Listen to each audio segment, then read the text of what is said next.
سبيل مريح تنهدى يا صاحي كي تستريح. Bismillahirrahmanirrahim. Assalamualaikum warahmatullahi wabarakatuh. Alhamdulillahirabbil alamin. Wa bihi nasta'inu ala umuri dunya waddin. Alhamdulillah alladzi an'amana bi ni'matil iman wal islam wa allafa baina qulubina fa asbahna bi ni'matihi ikhwana. Asyhadu an la ilaha illallah wahdahu la syarikalah wa asyhadu anna Muhammadan abduhu wa rasuluhu wa la nabiyya ba'dah. Allahumma salli wa sallim wa barik ala nabiyyina Muhammad wa ala alihi wa ashabihi wa man sara ala hadihi ila yaumiddin, amma ba'du. Saudara-saudaraku jamaah Masjid At-Taqwa yang dirahmati dan dimuliakan oleh Allah Subhanahu wa taala. Alhamdulillah pada petang hari ini dengan izin Allah Subhanahu wa taala kita bisa berkumpul dalam majelis ini dan kita coba sama-sama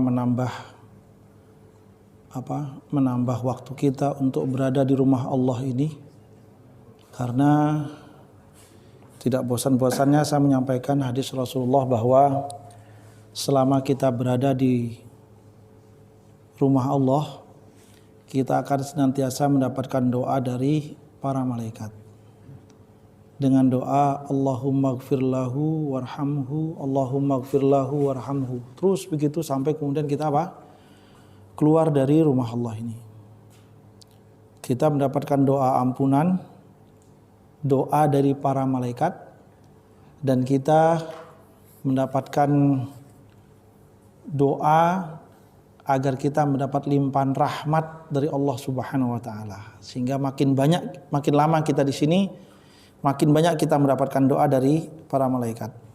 Yang berikutnya adalah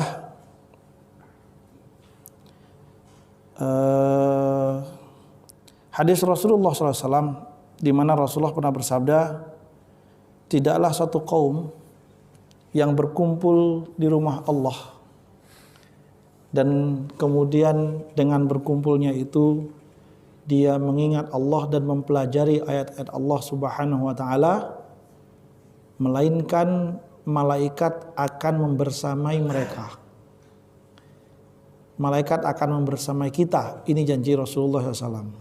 Dan tidak hanya itu, malaikat akan melimpahkan rahmat dengan doa-doanya kepada Allah untuk kita. Dan apa? Dan kita menjadi hamba-hamba yang terus disebut-sebut nama kita di sisi penduduk-penduduk langit oleh Allah Subhanahu wa taala. Kita disebut-sebut terus namanya oleh Allah. Sehingga luar biasa,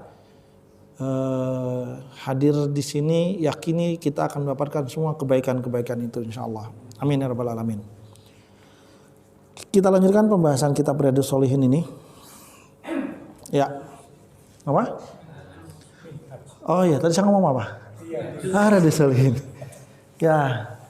Saya belum pulang dari tadi subuh, Pak Haji. Tadi saya subuh di sini, kemudian langsung berangkat ke Denpasar. Nyambung tadi ada daurah sampai jam 6. Jam 6 ditelepon sama istri. Bi, ingetin acara pengajian di Masjid Taqwa. Iya, gitu kan? Iya, Umi ingetin karena Abi pelupa kan. Malu kayak kemarin gue. Oke. Ya, kita akan membahas apa? Minhajul Muslim. Oke, bismillahirrahmanirrahim. Kita sekarang memasuki pembahasan bab wasilah, atau dalam bahasa Arabnya namanya tawasul. Tawasul itu apa? Kalau berbicara masalah tawasul itu arti paling gampangnya memahami tawasul itu apa? Mencari perantara. Itu namanya tawasul. Mencari perantara. Perantara dalam hal apa? Perantara dalam berdoa agar doa kita benar-benar diistijabah, dikabulkan oleh Allah Subhanahu wa taala. Itu namanya tawasul. Kalau dalam bahasa Arabnya namanya wasilah. Nah, sekarang ketika kita berbicara masalah tawasul, Maka ketika kita berdoa dan kita melakukan tawasul dalam doa kita, justru itu disunahkan, diperintahkan dalam Islam. Dan itu perintah langsung dari Allah Subhanahu wa taala. Sebagai bentuk tawaran dari Allah bahwa apa? Kalau engkau mau berdoa, pakai tawasul. Supaya doa ini ibaratnya seperti amunisi itu apa? Kuat daya tembaknya gitu istilahnya. Dengan cara tawasul. Dan perintah untuk tawasul ini Allah abadikan dalam firman Allah Subhanahu wa taala dalam ayat Al-Maidah ayat 35. Surah Al-Maidah ayat 35. Allah berfirman, A'udzubillahi minasyaitonirrajim. Bismillahirrahmanirrahim. Ya ayyuhalladzina amanu ittaqullah wabtaghu ilaihil wasilah. Wahai orang-orang yang beriman, bertakwalah kamu kepada Allah Subhanahu wa taala dan carilah jalan untuk bertawasul kepada Allah Subhanahu wa taala. Dan arti asal tawasul itu cara kita mendekatkan diri kita kepada Allah agar doa kita dikabulkan oleh Allah Subhanahu wa taala. Sehingga jamaah dimulakan oleh Allah Subhanahu wa taala, tawasul ini perintah langsung dari Allah Subhanahu wa taala. Cari cara kita dalam berdoa agar doa kita itu apa? Diistijabah oleh Allah Subhanahu wa taala dengan pendekatan-pendekatan tersendiri. Nah, pendekatan tawasul inilah yang harus kita ketahui agar ketika kita berdoa tidak ujuk-ujuk begitu langsung minta sama Allah. Ketika kita minta apa misalnya rizki gitu kan, langsung ya Allah tolong dong berikan saya rizki ya Allah, ujuk-ujuk namanya. Ketika minta istri, ya Allah tolong dong malam ini hadirkan istri, itu nggak mungkin lah gitu kan. Atau apapun itu, ya Allah sembuhkan sekarang juga ya Allah, langsung ujuk-ujuk kita minta. Tapi ada adab dalam berdoa itu dengan cara apa? Tawasul. Dan tawasul itu perintah langsung dari Allah Subhanahu wa taala. Nah, sekarang masalahnya adalah kalau tawasul itu sebagai perantara dari doa-doa kita, agar doa kita ini benar-benar memberikan kekuatan daya dorong terkabulkannya doa kita, maka dalam pembahasan tawasul ini, tawasul dibagi menjadi 3. Tawasul yang pertama adalah tawasul dengan Asmaul Husna. Tawasul dengan Asmaul Husna. Kalau dalam hal ini Allah berfirman dalam ayatnya, A'udzubillahi minasyaitonirrajim, walillahil asmaul husna fad'uhu biha. Allah itu memiliki asmaul husna, maka berdoalah dengan asmaul husna tersebut. Berdoa dengan asmaul husna apa maksudnya? Bahwa ketika kita berdoa, kita ikut menyertakan nama-nama Allah dalam doa-doa kita. Kita sisipkan nama-nama Allah dalam setiap doa-doa kita. Sehingga dengan kita menyebut-nyebut nama Allah, berarti sama halnya kita memuji Allah Subhanahu wa taala. Karena apa? Di balik nama-nama Allah ada sifat-sifatnya, dan ketika kita menyebut nama Allah yang di situ ada sifatnya, berarti kita mengakui bahwa Allah punya kemampuan sebagaimana yang tercantum dalam nama-namanya yang mengandung sifat-sifatnya. Sehingga ketika kita berdoa, sertakan nama Allah. Apakah nama-nama Allah itu kita sebutkan di awal, di tengah, atau di akhir, terserah kita. Yang penting kita menyertakan nama-nama Allah dalam doa-doa kita. Nama-nama Allah itu yang kita ketahui ada 99. Yang tidak kita ketahui wallahu a'lam bishawab. Yang ditunjukkan kepada kita 99. Apa itu? Nah, biasanya kalau di Al-Quran tuh ada di belakang tuh. Atau anak-anak SD sudah pada hafal tuh pakai gerakan-gerakan. Ar-Rahman, Ar-Rahim, Al-Malik, Al-Quddus segala macamnya. Ya, kita nggak usah pakai lagu gitu kan. Sebutin aja langsung nama-nama Allah itu. Sebanyak nama-nama Allah yang kita ingat. Kalau mau 99 sebutin silahkan, tafadhal. Kalaupun enggak ada masalah. Misalnya kalau kita sebutkan di awal misalnya, ya Allah, ya Rahman, ya Rahim, ya Malik, ya Kudus, ya Jabbar, ya Razzaq, ya Wahhab, ya Qahhar, ya Wahhab, ya Dzal Jalali wal Ikram, ya macam-macam kita sebutin. Baru kemudian kita berdoa, ya Allah, dengan nama-namamu yang mulia aku memohon kepadamu. tolong mudahkan urusan saya, atau tolong sembuhkan sakit saya, atau sakit keluarga saya, atau siapapun. Ya Allah, dengan nama-namamu yang mulia, tolong lapangkan rezeki saya. Sebutin dulu nama-nama Allah Subhanahu wa ta'ala. Atau nama-nama Allah itu kita sebutkan di akhir. Ya Allah, mohon lapangkan rezeki saya Allah, karena Engkau Maha Pengasih, Maha Penyayang. Engkau adalah Ar-Rahman, Ar-Rahim, Al-Wahhab, Ar-Razzaq, Al-Mannan, Al-Jabbar. Sebutin, silakan. Itu namanya bertawasul dengan nama Allah Subhanahu wa ta'ala. Ada yang memahami bahwa bertawasul dengan Asmaul Husna itu disesuaikan dengan sifatnya, dengan maksud doa yang kita inginkan. Bagaimana caranya? Kalau kita ingin agar kita mendapatkan rizki dari Allah Subhanahu wa ta'ala, maka kita berdoa dengan menyebut nama Allah diulang berkali-kali. Ya Razzaq, Ya Razzaq, Ya Razzaq, Ya Razzaq, Ya Razzaq, dan segala macamnya. Ada yang membenarkan seperti itu. Karena ketika kita menyebut nama Allah sebagai Ar-Razzaq, terlintas dalam diri kita bahwa apa? Allah ini Maha Pemberi rezeki, maka Allah yang berkenan memberikan rezeki kepadaku. Seperti itu.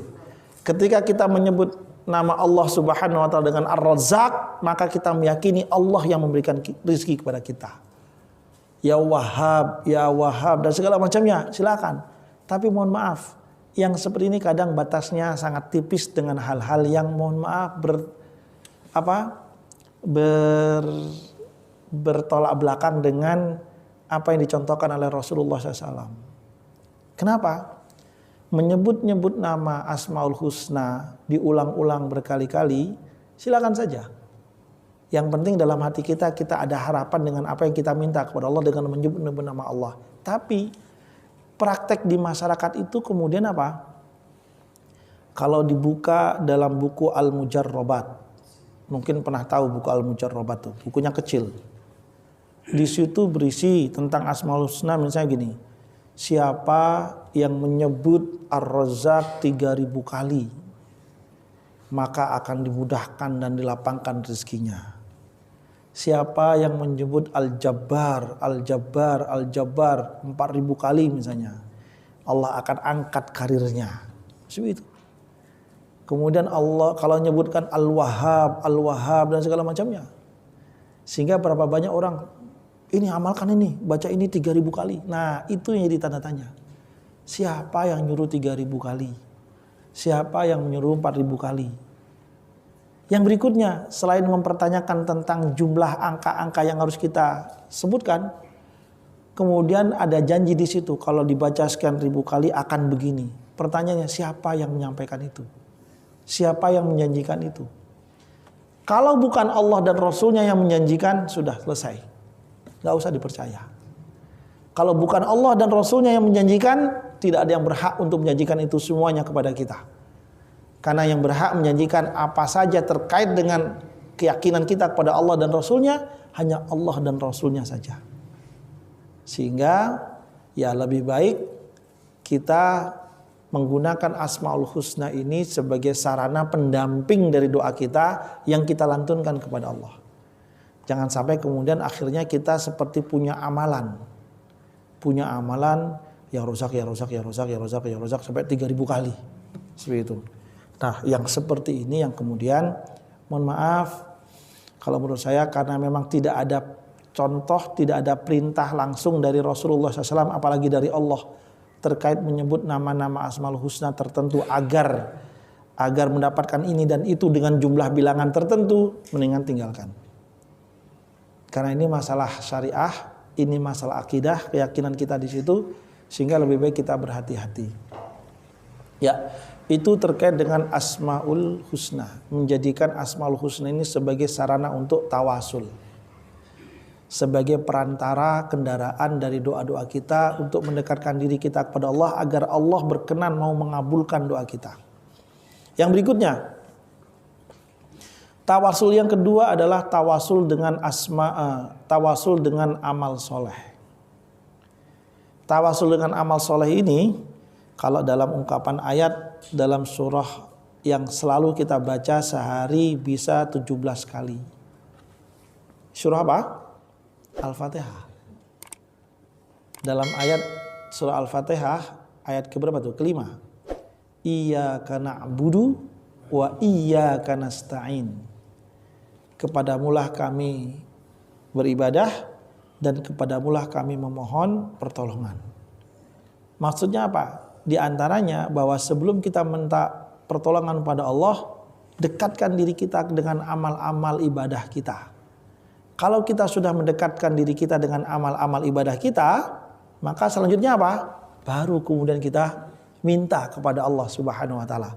Kalau kemudian kita minta didahului dengan melakukan ibadah kepada Allah, insya Allah kita masih pede lah, gitu kan? Ini sholat enggak, ibadah enggak, segala macam, ujuk-ujuk, ya Allah tolong jadikan saya sebagai ahlul jannah. Gimana caranya sholat kagak, gitu kan misalnya. Ya Allah tolong berikan ini, ya Allah, macam-macam menggenap dimintaan sama Allah. Tapi sholatnya cuma wajib doang. Sholat sunnahnya enggak, gitu kan. Kadang kita ini begini, permintaan kita terlalu banyak, tapi apa? Syarat apa yang kita minta itu terlalu sedikit. Seharusnya kita malu. Seharusnya kita malu minta kepada Allah Subhanahu wa taala. Walaupun sebenarnya kalau Allah meminta kepada kita juga nggak ada masalah, gitu kan? Walaupun mungkin Allah berpikir ini pede banget nih orang, gitu saya. Amal sedikit tapi mintanya banyak banget gitu. Ya nggak ada masalah juga karena doa juga ibadah. Tapi kalau kita minta kepada Allah sesuatu, maka pantaskanlah diri kita kepada Allah agar layak dengan apa yang kita minta. Ini jadi catatan buat kita semuanya. Terkadang kita nggak pernah berpikir, mintanya bergenap, mintanya macam-macam, tapi kita nggak pernah melakukan kepantasan di hadapan Allah agar apa yang kita minta layak Allah berikan kepada kita semuanya. Sehingga jemaah dimulakan oleh Allah Subhanahu wa taala, agar apa yang kita minta layak di mata Allah Subhanahu wa taala, dengan apa yang kita minta, perbanyaklah ibadah kepada Allah Subhanahu wa taala dan jadikan ibadah itu sebagai kendaraan permintaan kita kepada Allah Subhanahu wa taala. Dengan cara apa? Menjadikan amal-amal soleh kita itu sebagai tawasul dari doa kita. Sehingga ibadah apapun itu, tentu ibadah yang berkualitas yang pernah kita lakukan. Disinilah pentingnya kita disuruh untuk menjaga kualitas ibadah kita. Agar ketika kita memiliki ibadah yang berkualitas yang pernah kita lakukan, suatu saat ibadah tersebut bisa kita jadikan sebagai sarana tawasul kita kepada Allah Subhanahu wa taala. Tapi kalau kemudian ibadah kita bermasalah, kemudian apa yang bisa kita banggakan untuk jadikan tawasul? Sehingga di sini menuntut kita untuk apa? Menjaga kualitas ibadah kita sehingga sewaktu-waktu kita membutuhkan Allah Subhanahu wa taala dan kita selalu membutuhkan Allah Subhanahu wa taala, kita bisa sertakan amal yang paling berkualitas yang pernah kita lakukan. Mungkin orang berpikir, berarti dia pamrih dong melakukan ini semuanya. Dia berarti beribadahnya pamrih dong, minta ini minta itu. Justru selama kita pamrihnya kepada Allah Subhanahu wa taala, harus kita sebagai seorang muslim harus pamrih kepada Allah Subhanahu wa taala. Terkadang ada cara pemahaman pemikiran orang-orang bahwa apa? Sudah ibadah saja sudah, jangan mengharapin apa-apa. Kalau kita mengharap macam-macam dalam ibadah kita berarti kita pamrih. Loh, justru Allah yang menawarkan kita. Justru ketika kita pamrih kepada Allah, itu bukti keimanan kita kepada Allah bahwa kita masih tetap bergantung pada Allah Subhanahu wa taala. Saya pernah menyampaikan bahwa cermin dari keimanan seorang itu ada 3. Bukti bahwa seseorang keimanannya benar itu ada 3. Yang pertama bahwa keimanan seorang itu tercermin dari rasa mahabbahnya kepada Allah, rasa cintanya kepada Allah. Sehingga kalau seseorang sudah hadir rasa cintanya kepada Allah, inilah yang menjadikan aktivitas ibadahnya yang dia lakukan dilakukan tanpa beban. Begitu ringan dia, begitu antusias untuk melakukan ibadah-ibadah kepada Allah Subhanahu wa taala karena dia melakukan karena cinta. Tapi seorang beriman pada Allah bukan sekedar karena cinta. Justru kita disuruh menghadirkan rasa khauf kita kepada Allah Subhanahu wa taala. Dan khauf itu juga bukti bahwa kita beriman kepada Allah Subhanahu wa taala. Sehingga ketika hadir rasa khauf kita kepada Allah, setiap kita beramal hadir kemudian Ya Allah, jangan sampai ibadah saya ini ditolak oleh Allah. Semoga ibadah saya ini benar-benar menjadi catatan pahala buat saya. Ya Allah, jangan sampai ibadah saya ini tertolak. Jangan sampai sholat saya seperti yang Allah sampaikan, fawailul lil musallin. Jangan sampai puasa saya menjadi sia-sia hanya mendapatkan lapar dan dahaga. Itu namanya rasa khauf. Rasa takut, rasa khawatir kita kepada Allah. Yang ketiga, bukti keimanan seorang hadirnya rasa roja. Roja itu apa? Rasa berharap kepada Allah Subhanahu wa ta'ala. Kalau seseorang masih berharap kepada Allah, justru itu bukti keimanannya kepada Allah. Dan Allah yang menawarkan. Selama dia berharap kepada Allah, justru itu bukti keimanannya. Karena ketika dia berharap kepada selain Allah, justru dia dianggap syirik kepada Allah Subhanahu wa ta'ala. Sehingga jangan pernah mengabaikan roja ini dalam ibadah-ibadah kita. Justru dalam setiap ibadah kita harus terangkum 3 hal ini. Terangkum mahabbah, khauf, dan roja. Seseorang kalau sudah hadir rasa mahabbahnya kepada Allah Subhanahu wa ta'ala, rasa cintanya kepada Allah, itulah yang menjadikan ibadah seberat apapun dirasa ringan. Sesulit apapun dirasa mudah. Seseorang kalau sudah hadir rasa khaufnya kepada Allah Subhanahu wa ta'ala sebagai bukti keimanannya, itulah yang menjadikan seorang berhati-hati dalam beribadah, berhati-hati dalam bersikap, berhati-hati dalam bertindak. Karena hadir rasa takutnya kepada Allah. Jangan-jangan apa yang dilakukan salah. Jangan-jangan apa yang dilakukan justru mendatangkan murka Allah Subhanahu wa ta'ala. Kalau sudah hadir rasa khauf, seorang akan berhati-hati. Dia akan berpikir sekian kali untuk melakukan pelanggaran-pelanggaran kepada Allah Subhanahu wa ta'ala. Dan yang ketiga, dengan rasa roja itu yang menjadikan seorang apa? Tumbuh terus apa? Energinya untuk terus beribadah. Karena apa? Dia masih punya harapan kepada Allah Subhanahu wa ta'ala. Coba bayangkan, seseorang kalau sudah tidak punya harapan lagi, dia akan melakukannya dengan terpaksa mungkin. Dia akan melakukannya dengan sekedarnya saja. Atau dia melakukannya dengan hambar tanpa ada nilai. Coba misalnya, kalau kita misalnya, saya suruh misalnya, Pak Ahmad Tahir, Pak Ahmad bisa nggak pergi ke Gel-Gel? Ngapain? Di situ di Gel-Gel ada orang kehilangan kunci mobil. Oh ya sudah. Berarti kesana tuh ada tujuan, ada maksud dan ada harapan di situ. Nggak tahu kapan nanti kabarin. Langsung respon dia kalau masalah kunci. Ya. Bapaknya aja nyantai aja deh. Ya, tapi coba Pak Ahmad Tahir, saya tahu Pak Ahmad bisa nggak ke Gel-Gel? Ngapain? Ya ke Gel-Gel aja. Terus ngapain saya ke Gel-Gel? Ya udah ke Gel-Gel, terserah dah ngapain gitu kan? Paling dia berangkat paling karena ngapain ya sana ya? Apa untungnya saya datang ke sana? Demikian juga dengan yang namanya roja. Sehingga 3 hal ini harus selalu terangkum dalam ibadah kita. Mahabbah, khauf, roja. Mahabbah itu menjadikan seorang ringan, berantusias untuk beribadah, mendekatkan diri kepada Allah. Khauf menjadikan seorang berhati-hati dalam bersikap dan beramal. Roja menjadikan seorang terus hadir energi-energi baru karena dia akan meraih sesuatu yang diharapkan kepada Allah Subhanahu wa ta'ala. Dia nggak akan pernah jenuh karena selalu dia yakin dengan janji Allah Subhanahu wa ta'ala. Nah, jamaah dimuliakan oleh Allah Subhanahu wa ta'ala, demikian juga dengan amal-amal soleh kita yang kita jadikan sebagai tawasul. Sehingga kita harus melakukan amal yang terbaik, yang paling bisa kita andalkan untuk tawasul kita. Agar ketika kita bertawasul, kita bisa menyertakan amal yang paling berkualitas. Jangan sampai ternyata amalnya nggak berkualitas, kita pakai sarana untuk tawasul. Ibaratnya kalau tawasul itu kendaraan, kita disuruh ke Badung, naiknya motor yang misalnya yang tua, yang nggak bisa lari dan segala macamnya, gitu kan? Karena bermasalah. Tapi ketika kita ke Denpasar disuruh kemudian naik kendaraan yang seger, yang mantap, yang cc-nya tinggi, gitu, kayak NMAX gitu misalnya. Maka langsung push gitu langsung kan, langsung nyampe gitu. Ya, wallahu a'lam bishawab. Nah, sekarang kalau berbicara masalah tawasul dengan amal soleh, Itu pernah diceritakan oleh Rasulullah SAW dalam sebuah hadis. Hadis 3 orang yang terjebak dalam gua. Ketika seorang terjebak dalam gua, 3 orang, dia sudah berusaha keluar dari gua tersebut, sudah ibaratnya apa? Dia sudah berpikir kalau dengan cara manusia sudah gak bisa. Itu sudah logikanya berpikir bahwa apa? Batu sebesar ini dengan sarana yang ada sudah gak mungkin kita menggeser.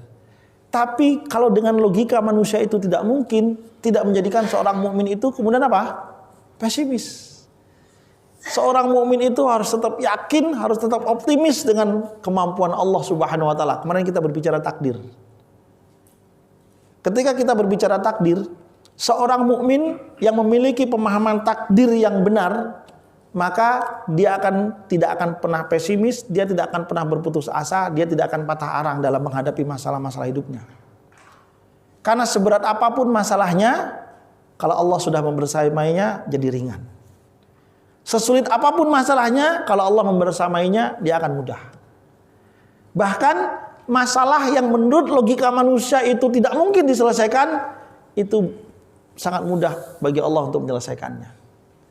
Sesuatu yang mungkin mustahil bagi hitung-hitungan manusia, itu tidak mustahil bagi Allah Subhanahu wa taala. Dan semua itu telah Allah buktikan. Bagaimana Allah membuktikan takdirnya kepada Nabi Musa alaihissalam. Sudah nggak ada jalan keluar sama sekali, berada di tepi laut, dan nggak ada jalan keluar, dikepung. Tapi apa? Nggak putus asa. Pasrahkan semua kepada Allah. Yakin bahwa takdir Allah selalu membersamai orang-orang yang beriman. Dapat solusi. Dan bahkan solusinya mustahil menurut akal manusia. Laut bisa terbelah. Sudah nggak mungkin, nggak masuk akal pikiran manusia. Demikian juga Nabi Ibrahim alaihissalam. Kalau Allah sudah berkehendak dengan takdirnya, api tidak bisa menyentuh kulitnya Nabi Ibrahim. Kalaupun menyentuh, tidak melukainya, tidak membakarnya. Dan itu di luar dari nalar manusia. Tapi kalau Allah sudah berkehendak, nggak ada yang bisa menghalanginya.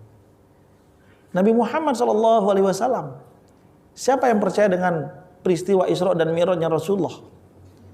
Semua akal manusia menolak. Nggak ada yang percaya dengan Isra dan Mi'raj. Tapi bagi orang yang beriman kepada Allah, kalau untuk urusan itu mah kecil bagi Allah Subhanahu wa taala. Yang penting apa? Hadirkan keimanan kita. Logika-logika manusia kita tinggalkan. Kenapa? Kalau sudah berbicara takdir, wallahu ala kulli syai'in qadir. Allah Maha Kuasa atas segala sesuatu yang Allah kehendaki. Yang tidak mungkin bagi manusia itu sangat mungkin bagi Allah. Yang mustahil bagi manusia tidak mustahil bagi Allah Subhanahu wa taala. Termasuk dalam bertawasul.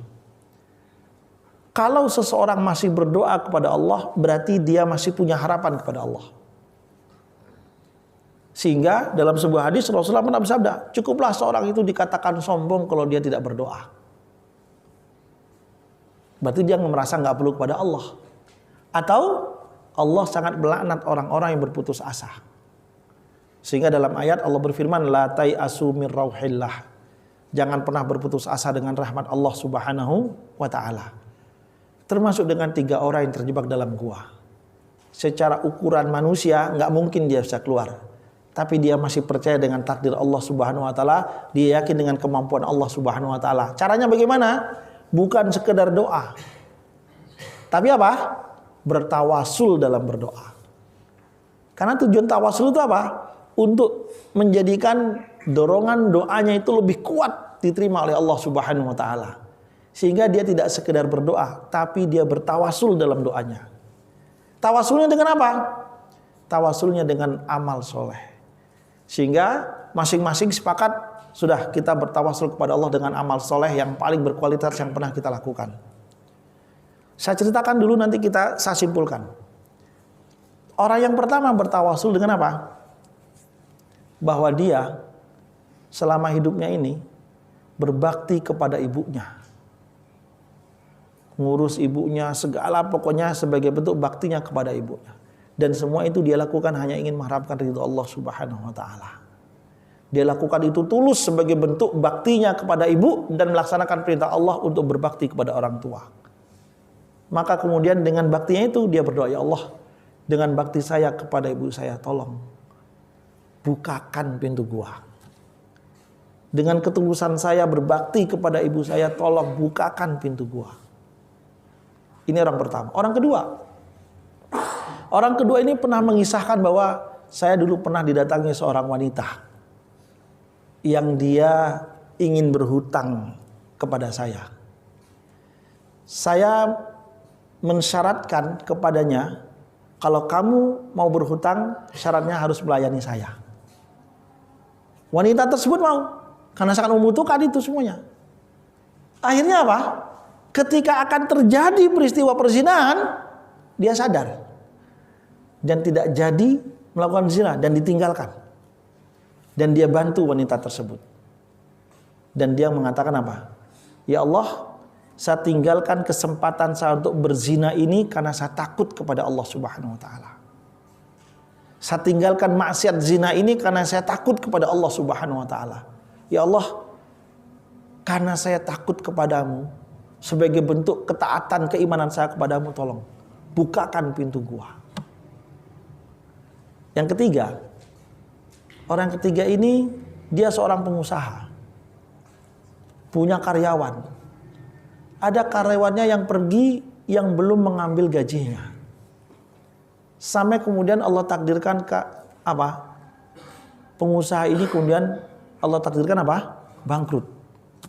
Habis hartanya, kemudian yang tersisa hanya gaji karyawan yang belum diambil.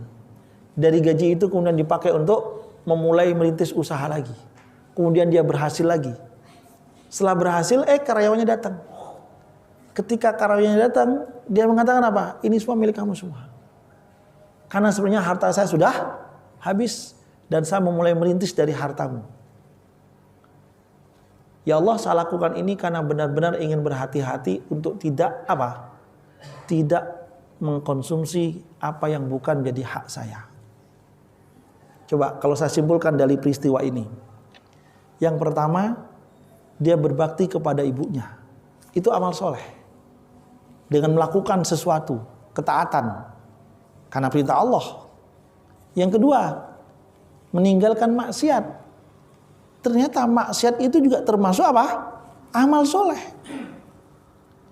Meninggalkan maksiat bagian dari amal soleh. Padahal kesempatannya ada.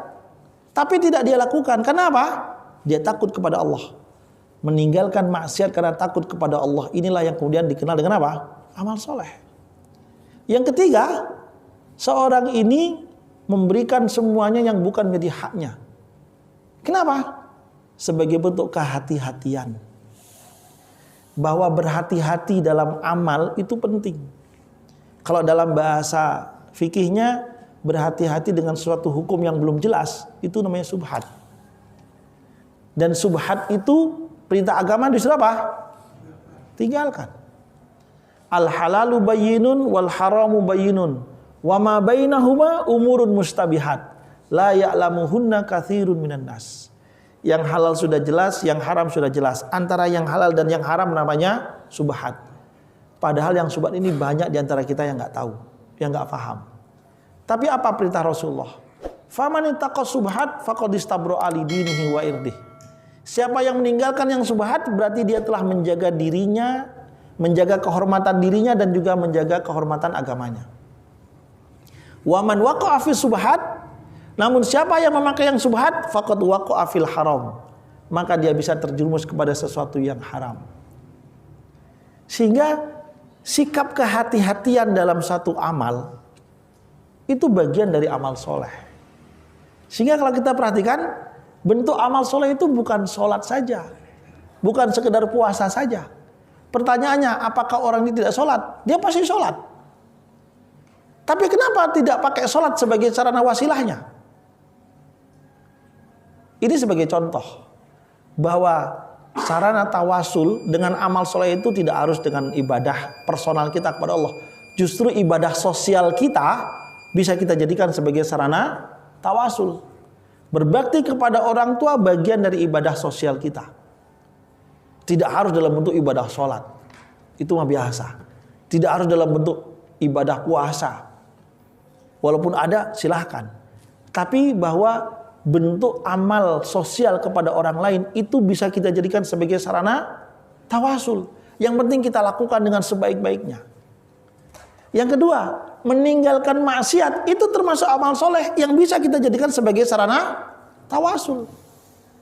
Meninggalkan maksiat apapun itu, kalau kita meninggalkannya karena takut kepada Allah, bukan karena apa? Bukan karena keburu ada orang, gitu, bukan. Tapi karena emang takut kepada Allah Subhanahu wa taala ditinggalkan, padahal kesempatannya ada. Bahwa ketulusannya, keikhlasannya meninggalkan kesempatan dia untuk bermaksiat, itu bagian dari amal soleh yang bisa kita jadikan sebagai sarana untuk tawasul. Yang ketiga, kehati-hatian. Bahwa dalam Islam, kalau dalam fikih hati-hati namanya ikhtiyat.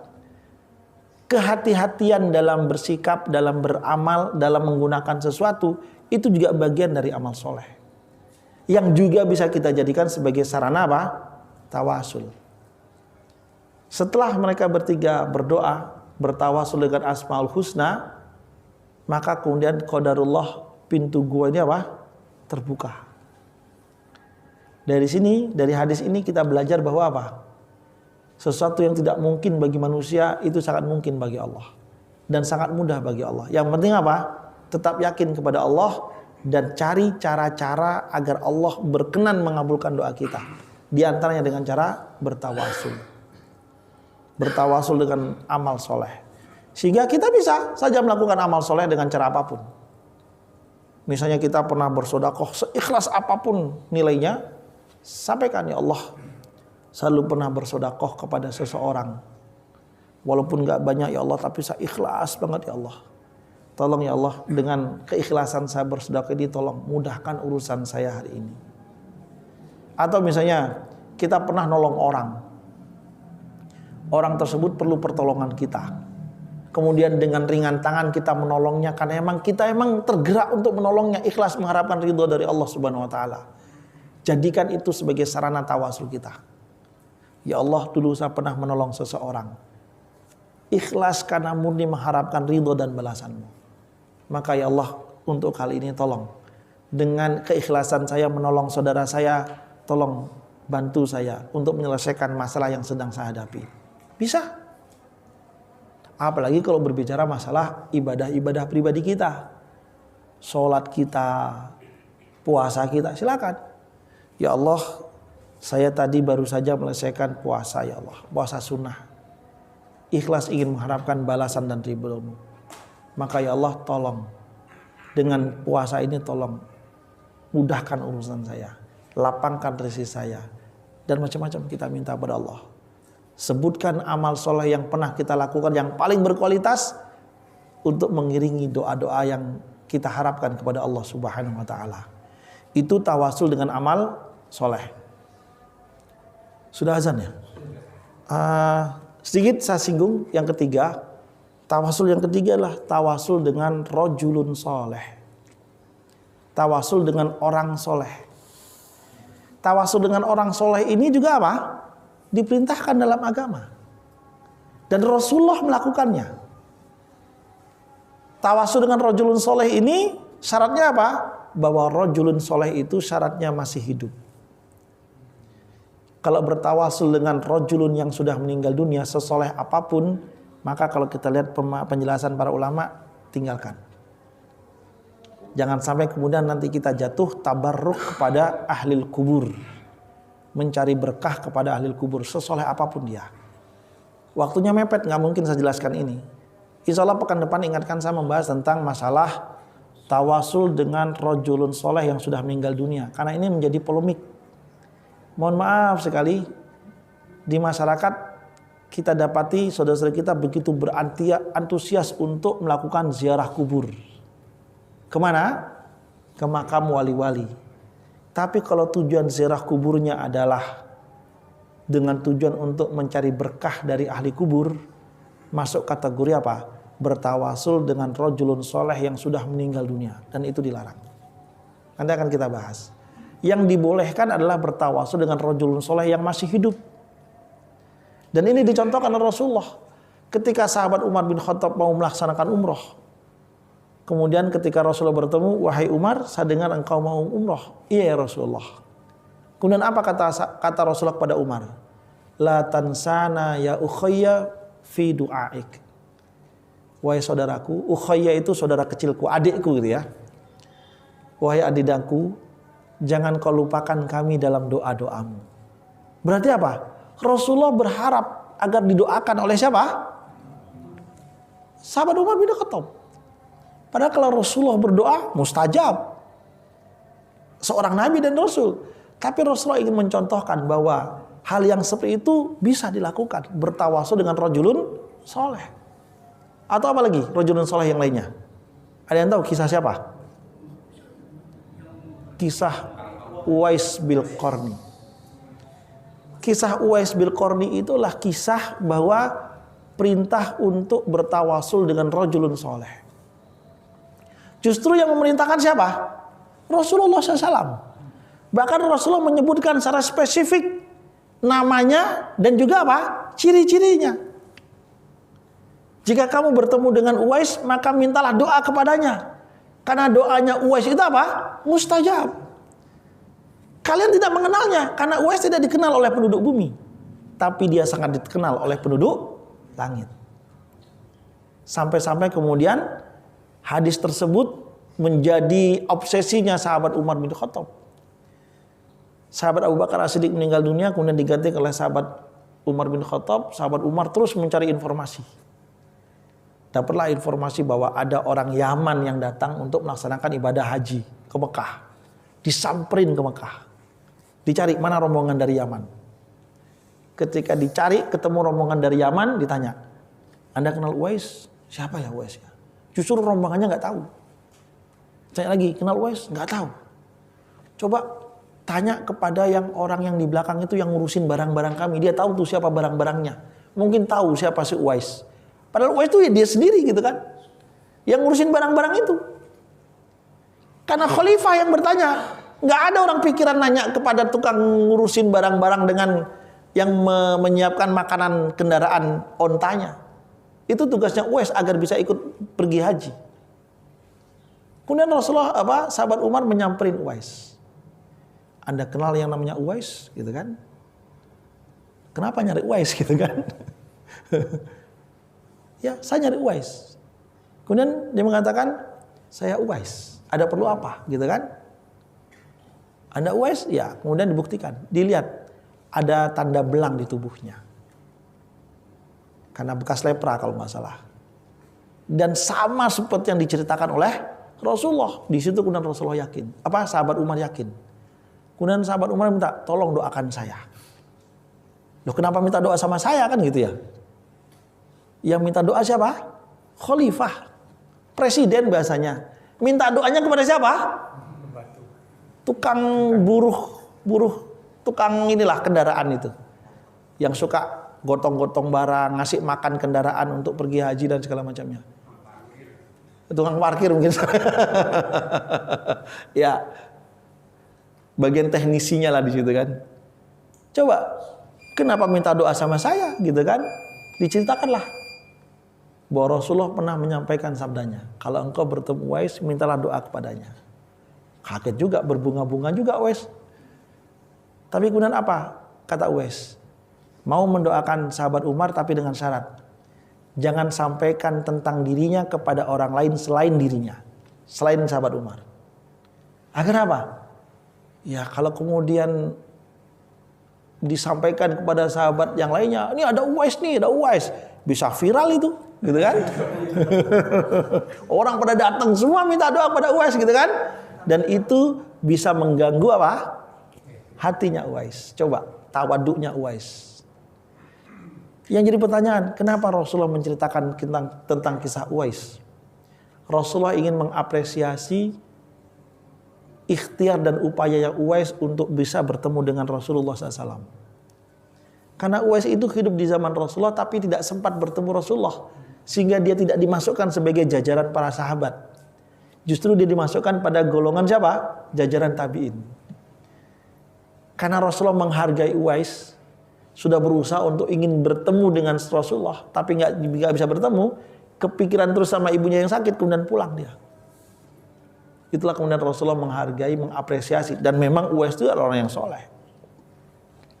Sehingga itu namanya tawasul dengan rajulun soleh. Bertawasul dengan rajulun soleh ini dengan kisah Uwais tidak identik orang soleh itu seorang ustadz. Kenapa? Ada lagunya. Ustadz juga manusia. Maksudnya apa? Tidak ada jaminan. Tidak harus kepada seorang kiai. Karena kalau ketemu kiai kadang ngantri. Gitu. Ya kan? Tidak harus hadir kepada seorang ulama. Saking sibuknya kita susah nyari waktunya untuk bisa bertemu. Cukup cari orang yang dekat kepada Allah, setidaknya yang menjaga sholat 5 waktunya di masjid. Itu sudah cukup sebagai bukti bahwa dia adalah orang yang soleh. Dalam hadis Rasulullah bersabda, jika engkau melihat seseorang rajin menjaga sholat berjamaah di masjid, maka apa? Fashhadu lahu annahu mu'min. Maka jadilah saksi untuknya di hadapan Allah kelak bahwa dia adalah orang yang beriman. Seperti itu. Sehingga datang pada dia. Datangin dia, samperin, kita lihat Pak Haji Khair ini 5 waktu di masjid, azan sebelum subuh kan. Saya pikir, oh Pak Haji Khair yang azan situ pikir ya.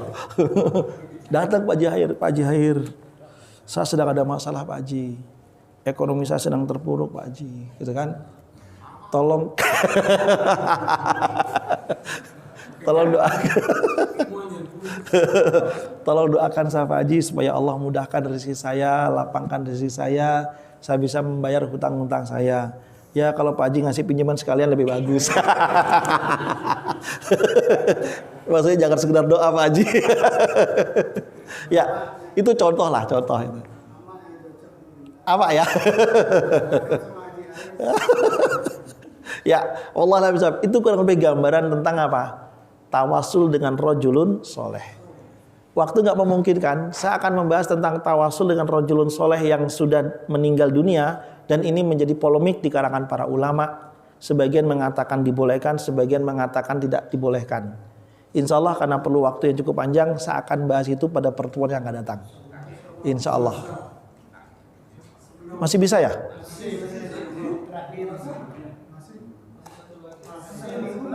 Masih ya? Apa? Oh ya masih bisa. Oke, insya Allah masih bisa. Sekali lagi kita bertemu. Saya tuntaskan untuk masalah ini. Tawasul dengan rajulun soleh yang sudah meninggal dunia. Karena ini jadi polemik. Dan kalau kita lihat kasihan saudara kita yang ada dari desa-desa gitu kan, pergi ke sana kemari hanya untuk sesuatu yang, mohon maaf kalau saya menganggapnya kasihan. Walaupun bagi mereka itu suatu luar biasa amal. Wallahu a'lam bishawab. Kita aja mungkin lebih dan kurang saya mohon maaf. Aku qouli hadza nastaghfirullahal azim. Kita tutup dengan doa kafaratul majlis. Subhanakallahumma rabbana wa bihamdika asyhadu an la ilaha illa anta astaghfiruka wa atubu ilaik. Assalamualaikum warahmatullahi wabarakatuh.